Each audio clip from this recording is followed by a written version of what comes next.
Hi, this is Terry Farrell, Dax from Deep Space Nine, and welcome to Random Trek. Good morning, good afternoon, and welcome to another episode of Random Trek. I am your Starfleet-loving captain, Christopher Ingle, joined as always by my first officer, a man I thought was a Maquis at one time, but he's not. Are you? Commander Brennan, the mystical Mar. Brennan, how we doing? Do you hear the people sing? Oh, yes, we get to talk about one of my favorite novels and musicals of all time today. Oh, yes.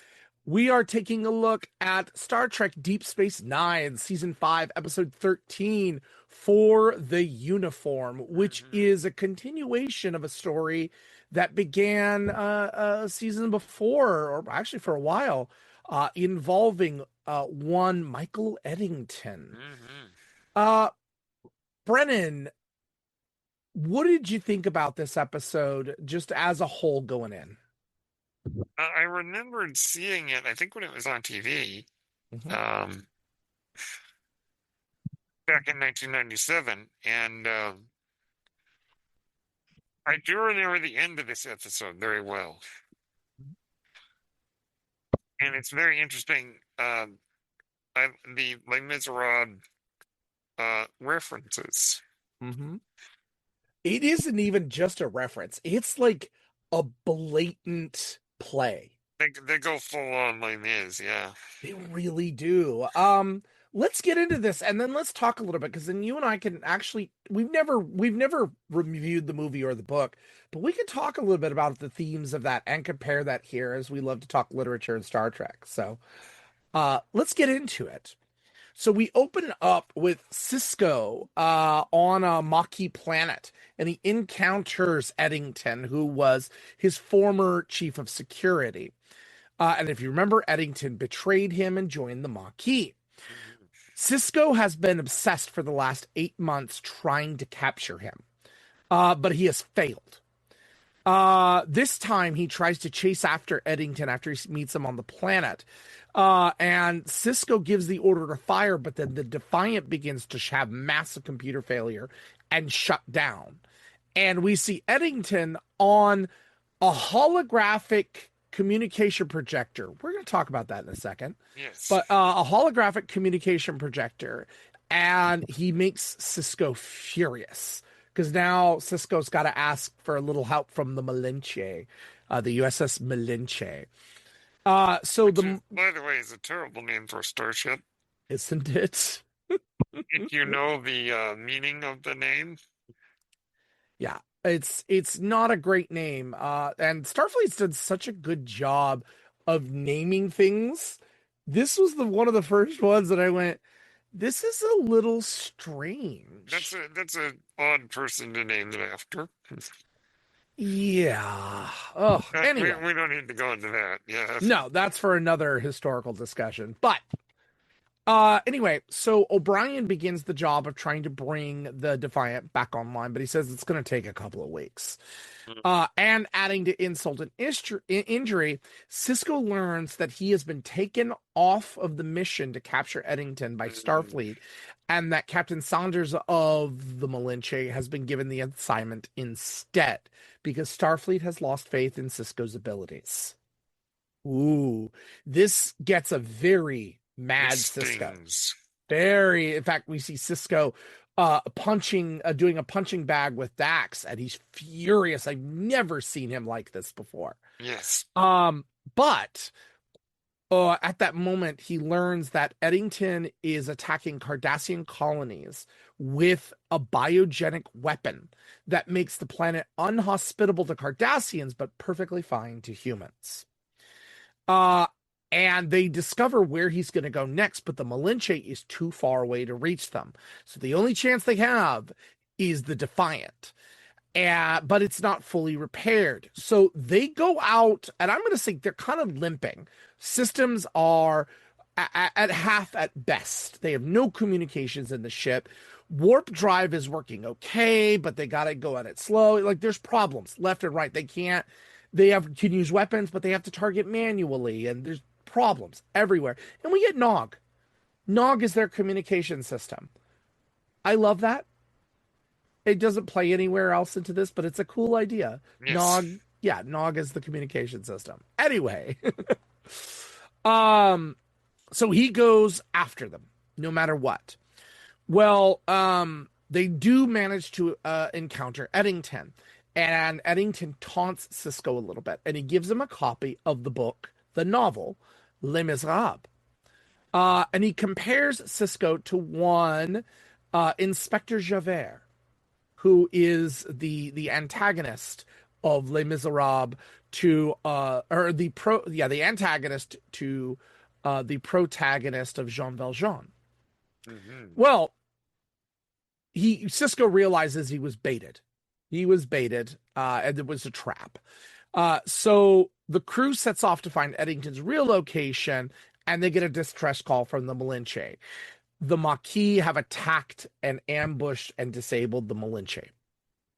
So Sisko determines what Eddington's next target is, but it's too late. He's released a weapon into the atmosphere. They chase after Eddington's ship, but Eddington cripples an escaping Cardassian vessel, forcing Sisko to do the right thing and save the Cardassians and let the ship go. So as he's thinking about this, Sisko realizes that Eddington sees himself as the hero in this story, and that Sisko is the villain. Yeah, Eddington sees himself as Valjean. Right. He wants to sacrifice himself in different ways to be the hero, to be the savior. Mm-hmm. Interesting. Sisko decides that he has to do something villainous, to do something that Eddington wouldn't expect, but to give in to what Eddington is suggesting.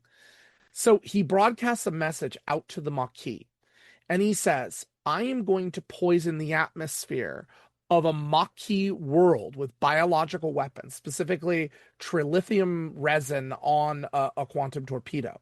Yep. And it's going to be inhospitable for the next 50 years. Get off the planet now.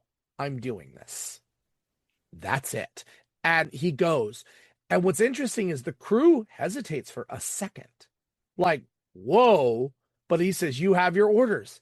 And the crew follow his orders. Mm-hmm. He gets to the planet, waiting for Eddington to, and it doesn't happen. They fire the torpedoes, and the resin happens. And then we see we hear ships evacuating. Eddington calls the bluff, then he failed. So Sisko says, I'm going to do the same thing to every Maquis colony in the DMZ until you surrender. Eddington offers to surrender all the biogenic weapons, and Sisko says, not enough, I want you. And Eddington says, all right, I'll give you what you want. Fine. And Eddington surrenders. Mm-hmm. And what we find out is, in the end, there was no harm done because the Cardassians are just going to go to the world where the Maquis can't be, and the Maquis are going to go to the world where the Cardassians can't be. No lose there.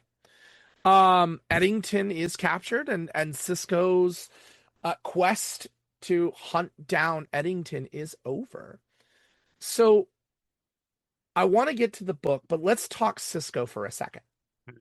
We have seen the Captain Ahab complex in many Star Trek characters before. Is this another instance of another literary reference here of an Ahab, or is Javert the more likely comparison? I would say that this is more Sisko as Ahab kind of thing. Mm-hmm. Sisko as Javert, and as Sisko points out, it didn't end very well for Javert, as we recall. In the book, Javert fights. He long story short, he goes looking for Valjean and ends up infiltrating the rebels after the revolution began. And he infiltrated behind the lines to kind of stop them and to see what was going to go on.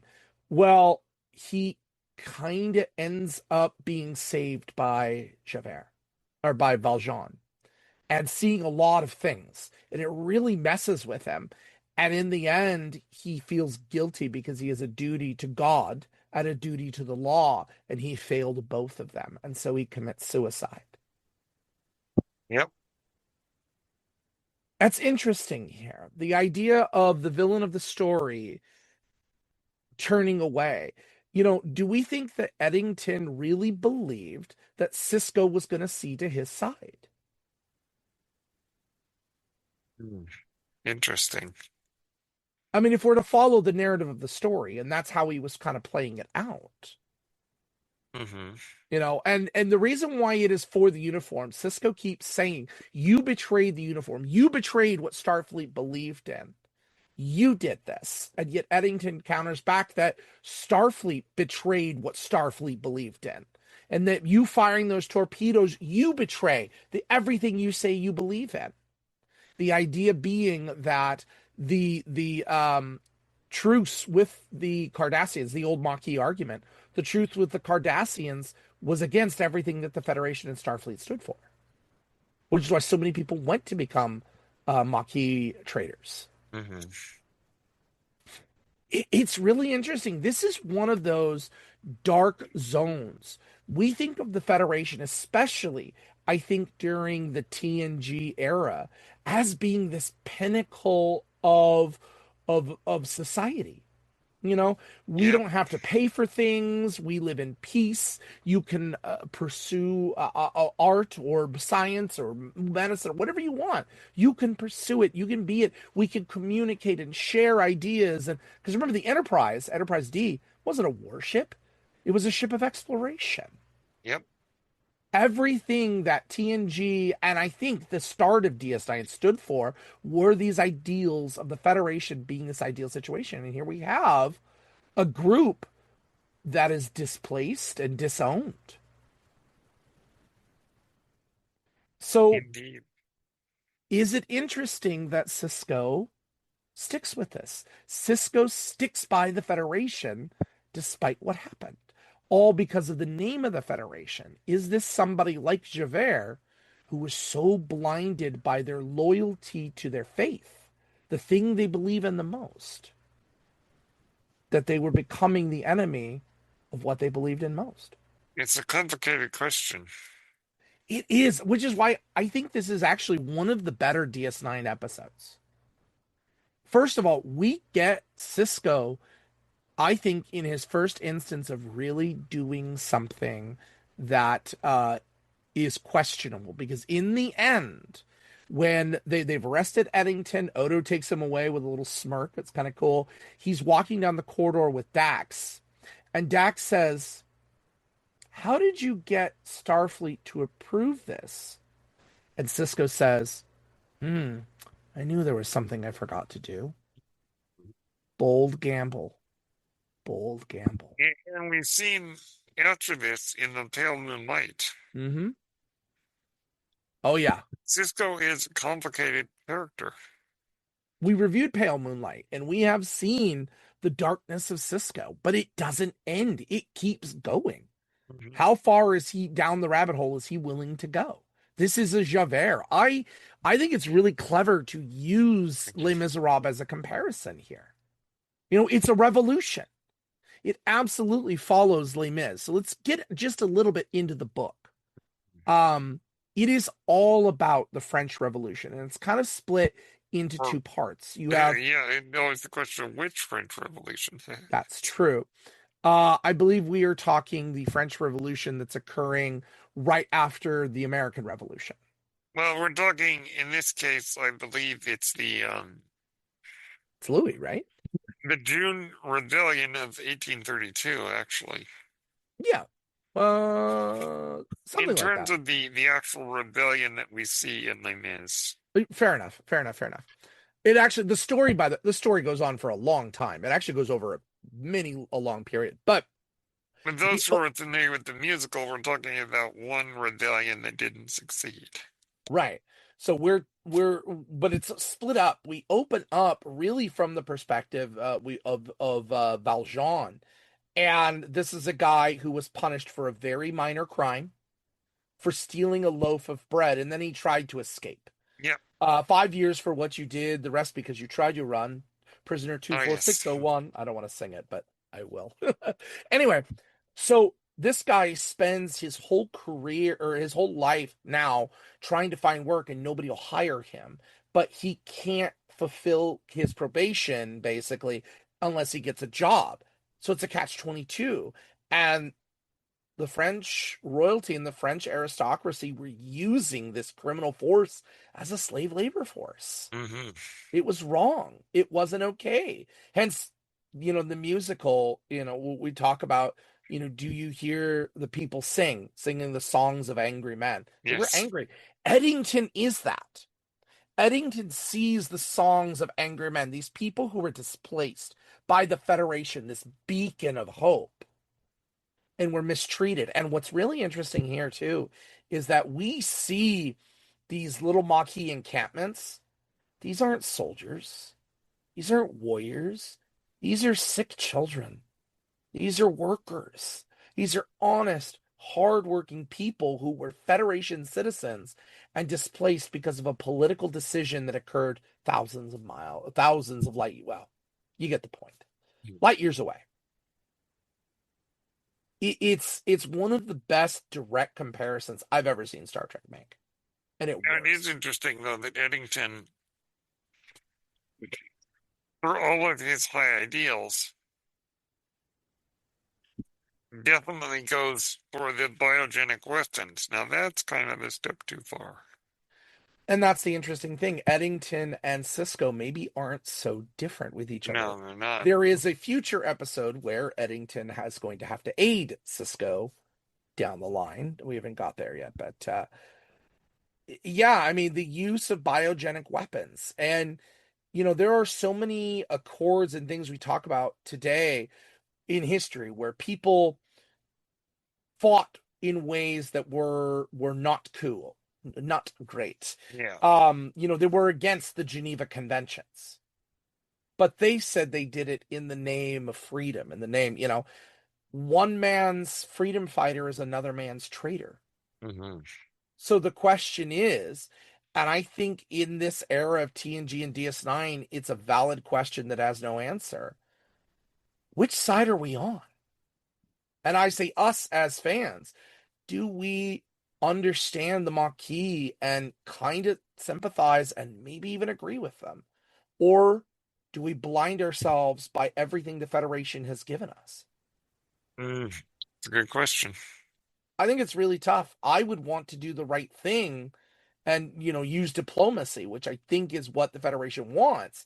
But diplomacy got them where they are now. Mm-hmm. It's an awful situation. And I love just the political undertones, the historical undertones, the literary tones that are in this.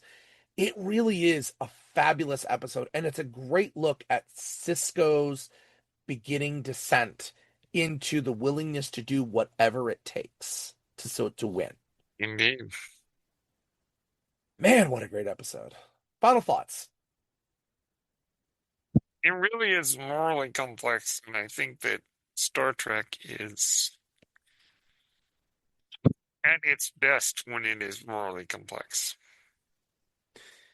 Yeah, I would agree with that. It is morally complex, it is deep, and it's worth a watch by anyone. And I think anyone who's not even a Star Trek fan could watch this, and the messages that they're sending in here, I think, are pretty clear and with it. And I really love that there is no answer and that our captain is not the hero in this.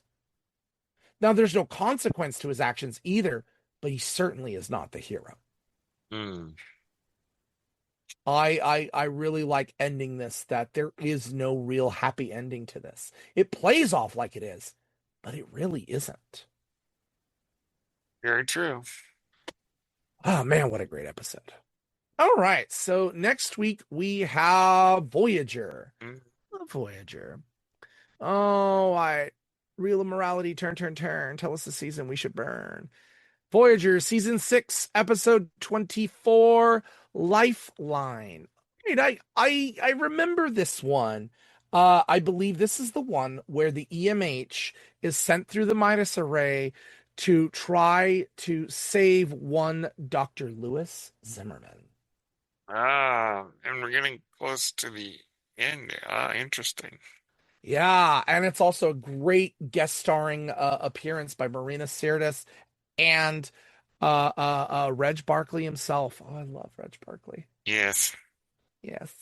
So that is what's coming. End of this month, we're going to continue our little mini Pixar trek with our special guest, Jeff Call, who, if you don't know who that is, take a look at our most recently uploaded episode before this one on Toy Story, and you'll get to meet Pixar artist Jeff Call, who is also related to Brennan. But he'll be joining us again for the great film WALL-E, which some would argue is the best Pixar film out there. I'm sure we'll have some discussion about that. And of course, all our regular fare as we are coming up. And for the new year, I am so excited for this. Brennan and I actually have been working on this for a few months now. We're going to have a theme all next year for our movie nights. We are going to take a look at 12 films, and each film features an actor that is a significant Starfleet captain. Mm-hmm. And of course, how better to start the year out than taking a look at a William Shatner film? But I won't spoil it for you yet. We'll wait. It's a goodie, though. It's a goodie. We're going to take a look at a William Shatner film. But until then, Brennan, where can the people find you? You can find me on Blue Sky, Brennan at bluesky.social. Apple Podcasts, Spotify, and YouTube at Page Tortures They Were Not. And you could find me on Twitch and Twitter at CIngle1984. But as always, we end every episode. Kapra! And live long and prosper. Peace and long life.